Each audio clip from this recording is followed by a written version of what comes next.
architecture of the Italian Renaissance was largely developed from ancient Greek and Roman architecture. Renaissance architecture started in Florence by Filippo Brunelleschi and soon spread to other Italian cities as well as other parts of Europe. The architecture had emphasis on geometry, proportion, and symmetry, which stems from ancient Roman architecture.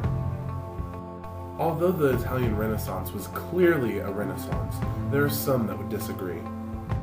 One of these arguments would be that the Renaissance was not really a Renaissance because the artists were doing art just for pay and not to be more creative.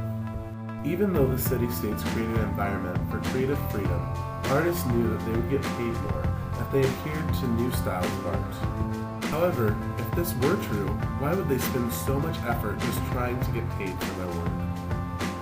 Another reason that it shouldn't be considered a Renaissance is because 200 years is a rather long time period to call a Renaissance. The whole 200-year period cannot all be a Renaissance, therefore it should not be called a Renaissance. However, if there were constant discoveries being made of the past that led to multiple rebirths of past life, then it should be called a Renaissance. The third reason why it should not be called a Renaissance is because the Photostories patronized famous works of art for their own personal gain. By patronizing the art of the artists, the Photostories felt that they could control what the standard of art was, also bringing them personal glory.